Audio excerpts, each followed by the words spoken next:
Morning, everyone. Just on my way to class right now. Freezing. It's super cold. I hate the winter. The only thing I like about it is when it snows on Christmas Eve and Christmas Day. That's the only time it should snow, by the way, in my humble opinion. Anyway, I wanted to talk with you guys about an article that I read this morning as I was getting ready for the day from Time magazine. And the article was titled something along the lines of Cuban citizens finally getting access to full internet, to the complete internet. Before, they were very limited as to what they could do because they only had access to state-run sites and state-run emails. The reason for that is because of communism, which is just the end product of socialism. Same with fascism. You can get from fascism and communism just by taking socialism. It never works. Anyway, so now, last night, they announced that they would be giving their citizens full access to the internet with a few caveats, meaning that there would be still a couple of sites that they would be banned from viewing. The catch-22 with this is that the cost of the internet per month is going to be $30. And most Cubans live off of their state subsidy, which is $30 a month. So that means most Cubans will not be able to have access to the full internet service.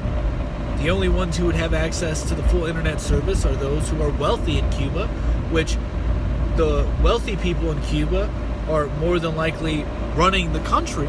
So it really doesn't liberate anybody from the draconian dictatorship that is over there. It doesn't. This is, I believe, a perfect example as to why we should take more power away from government and give it back to the people. When you allow individuals to be innovative and create products out of their own free will without the necessity of being watched over by the state or having the state do it, well, then you actually get good products. You get more access to the luxurious amenities that life has to offer in the 21st century. For example, in America, can you believe that people don't have full access to the internet yet?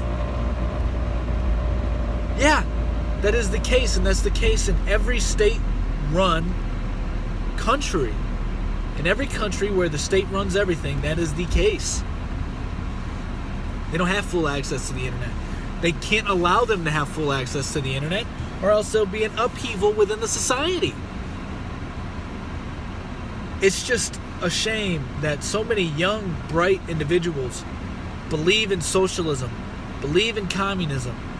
They think that, well, it wasn't implemented properly, or that wasn't real socialism or real communism, when in reality, it was.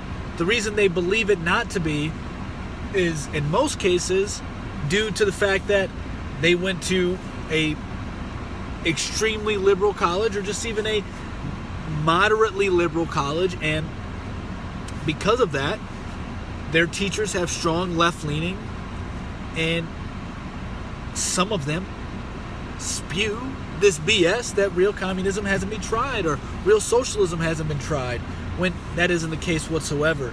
And we actually have proof what happens when that's implemented just in 20th century history, as I've talked about so many times. But I just thought this Cuba example was a better way to further illustrate my point that anybody who buys into that socialism ideology is either ignorant to the facts or just willfully blind to the truth. So those are two big differences there. There are people who can obviously be taught that, hey, if you go down this road of socialism, bad things are going to happen.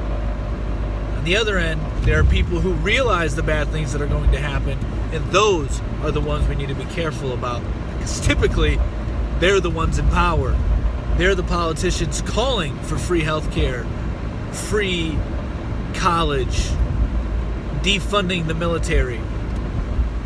So, yeah, that's my thoughts.